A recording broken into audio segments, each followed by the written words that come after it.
ขึ้นแล้วขึ้นการเดินกินอะไรนั้นทำกับข้าวให้ทหารเท่ากินวันนี้ต้มอะไรต้มปลามาบ้านหน้านะอย่าเอามาเด้อหูหมูนะเคี่ยวบ่ได้เอาเนื้อหูเอาสันคอ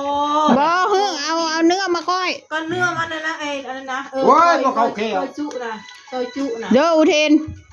ซอยจุเด้อปิดอันนั้นนะอย่ามาเล่นนี่นะเนี่ยมันบริซอยจุเด้ออยากกินก้อยเลือดไหมมีเลือดอยู่แล้วนี่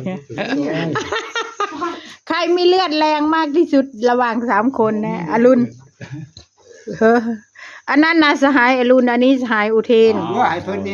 อันนี้สหายนันเห็นเราไอ้อยู่ทหารซับหน่วยอะไรหน่วยจู่โจมบ่เฮ้ยอรุณหน่วยจู่โจมบ่จู่โจมมันยังวะเขามีลูกนี่จู่โจมจู่โจมไปดูโค้งนั่นนะไปดูโค้งเลยเห็นกระยาดอก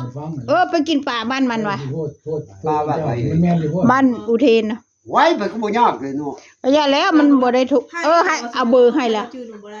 คิวของทางลูกเอาให้อยู่ที่ใครอยู่มันสิให้จะบอกบ่ตื่นแล้วติดต่อมาอยู่ได้เอาไล่น้ำหลังว่าที่จะคุยกันที่ต้องเจนมาเนาะไปใครอยู่นี่ไปเอาเบอร์ให้โอ้เป็นปีนเอาเบอร์ให้อรุณบ่ได้เรื่องเมาตลอดว่าพี่นั้นชวนไปใช้อะไรคุยเลยหมดแล้วเพิ่นไปรูดของแล้วเพิ่นเมื่อวานไม่สอนคือว่าบ่ได้ผ่าปลาลองบ่เฮาคือว่าลองบ้านเฮาบ่แล้วเป็นหยังหวะเป็นรองนายกท่าน994 เฮาก็เลยขึ้นสุกแล้วบ่ต้มปลานั้นชิโลใส่จานแล้วใส่ถ้วยแล้วก็กินแล้วก็กินอยู่กินข้าวเอาข้าวอยู่บ่เอาข้าวอยู่บ่เพิ่นบ่ต้องเอาข้าวนะรุ่นนี้กินกับแก้มพี่นั่นแสดงว่ากินต้มปลาโอ้ยกินต้มปลาเขาคุยกับนุ่งเขามีแต่เจ้าล่ะบ่มีผู้สาวบ่มีก็ดีเฮ็ดหยังบ่มีกึนบ้านรถคนบ่มีกึนก็เลยบ่มีผู้สาวทหารเท่านี่น่ะบ่มีกึนอีหลีพวกบ่ชื่อนี่บ่ชื่อไม่อ้ายก็คือชื่อโคงอื่นอีหยังอันนั้นก็เงินจะหายให้แม่40 บาทบ่เด่นบ่เจ้าน่ะเอามาให้น้องได้ไหมไอ้เจ้าคือบ่ไปเอาบ่แม่กูซื้อเนาะมึงมาซื้อไอ้เจ้าคือบ่ไปหาสหายแน่นว่าขอเงินมันมาให้ค่อยแน่บ่ไปดูแล้วประชาชนค่อยอยากไปหาเขาดิแต่ว่าเขาก็ลำบากไปซังเห็นมันลำซ้ำอยู่แต่ว่าไปพุ่นไปซังเขายังคือเขาอันนั้นน่ะเขาวิรัติมื้อนี้ก็โทรมาแล้ววันไหนจะไป7 สิงหาธันวาคมน่ะเขาไม่ได้จัดบ่เขาไม่ได้จัดเขาจัดอยู่เขาตั้งคณะกรรมการชุดใหม่แล้วบ่แต่แล้วก็บึงก่อนไปนอนพุ่นได้คำไปบ่ต้องมาได้ไอ้นั่นถ้าไป7โทรไปบอกบ่ถ้าไป7 สิงหาน่ะมาไม่ได้จัดเพราะว่าถ้าสมมุติว่าเขาจัดเขาก็ว่าจะมาชวนไปไปนอนตื่นเช้ามาแล้วค่อยมา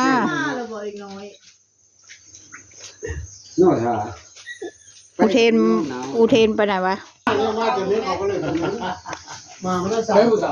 ยกเขาได้เขากัดอะไรกินต้มปลาได้ผู้สาวเว้ยแน่ไปใช่เลยยกกับเขา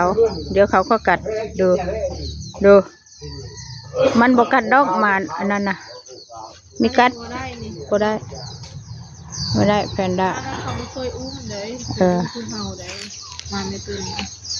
นูนาบอกให้เอาไปด้วยพรุ่งนี้เอาไปปะไว้ที่บ้านมัน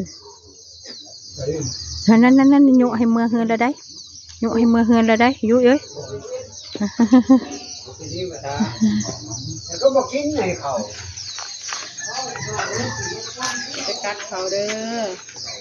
แม่ตีแพนด้าขี้ดื้อเขาบอกครบเขาเด้อแม่ตีเด้อแม่ตีได้สะบุงตีเขาได้เวลาไปได้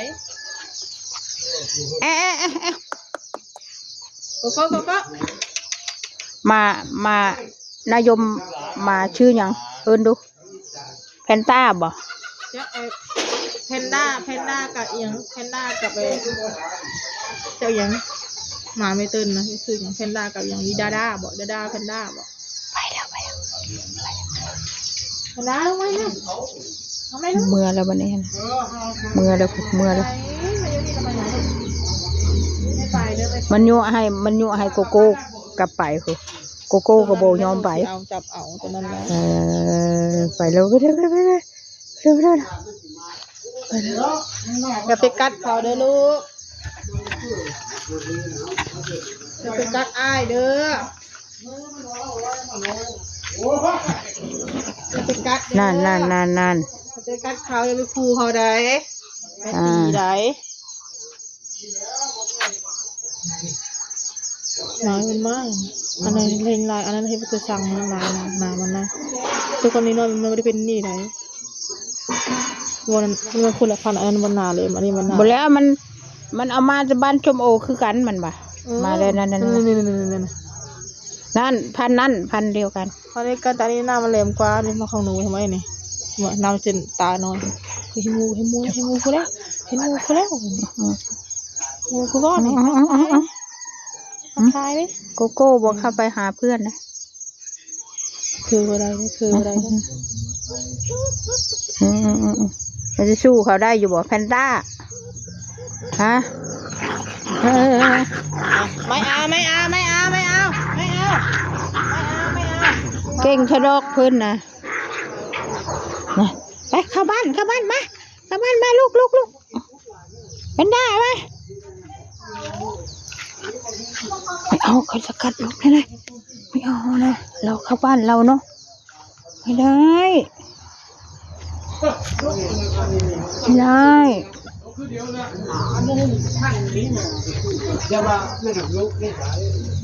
เขาไปปลูกกับโคหน้านั่นน่ะบางก็ไปห้างบ่ได้ปลูก แล้วก็ดกอยู่แล้วก็จงนู้น นี่แหละกันเห็นกันว่ามัน เดี๋ยวนี้เราคิดนะอุเทน มา10 นิ้วได้ข้างหน้าแล้วเบิ่งไหมไอ้ เขาผ้าลง มือมันนะ10 นิ้ว ก็ยากันเห็นมันก็หมักมันอยู่กันแม่พระเจ้าแกก็หมักสุดยอดเลย ไอ้เฮาจะได้สามก็เฮาต้องแบ่ง เพราะว่ามันจะบ้านจำเพียง บ้านแบ่งคือเอาก็โต๊ะโคตรดีโคตรเราแล้วลงหูมันน่ะโป๊ะก็สี่กว่า เอาอย่าบ่ให้เรา สี่กว่าก็เป็นสามก็บิง โอ้โหคือ วันนี้มันก็เป็นสามย่อวันนี้มันก็บิง เห็นบ่น้ำมันหู้เท่านั้นนะ มันมีสาย เรื่องละตา กินไหมข้าว กินอยู่ เอ็ดอยู่ธรรมดาเนี่ยตัดพูดเนี่ยก็ดิป่องไหลอยู่มันไม่ได้สี่ บ่นี่ แต่ว่าเขา น้ำก็มาหูฉันเบิ่ง เอาจะต้นน่ะนะเอาเรียนเขาเอ็ด บ่ทานี่บ่โตมาแต่คุณ มาจากบ้านจะเพ้น อีนายเนี่ยเอามาเนาะ โอ้กัน เขา ก็หมัก เขาจับเซนี่มันโอ้ไปดินนี่จับเซ ไปกัดข่าวได้มายุ้ยเก่งแท้ มัน เลี้ยงน้ำพื้นเลยเด้อ มันอยู่หู เขาบอกนอนแรงเขาไปนอนเขาไปนอนเลย ไปกัดเขานี่ ไปกัดข่าว กล้าทิ่มป่านนั้น ปีมานั่ง นั่งเต็มนั่งกันนั่งไป แซ่บอยู่บ่ต้มปลานะแซ่บบ่ต้มปลา มันคิดจะนั่นในเขาห้องโถง นั่งกับป่าเด้ เตียงนอนโถง ว่ากินมื้อมื้อมันจะท้องแตกตายเลย เนี่ยวันนี้ ปลาค่ะคืนนี้ปลานอนกับใคร แม่กันน้องคนเดียว ปลาบ่มีเงิน โอเคค่ะ ประมาณนี้ขอจบคลิปแค่นี้นะคะ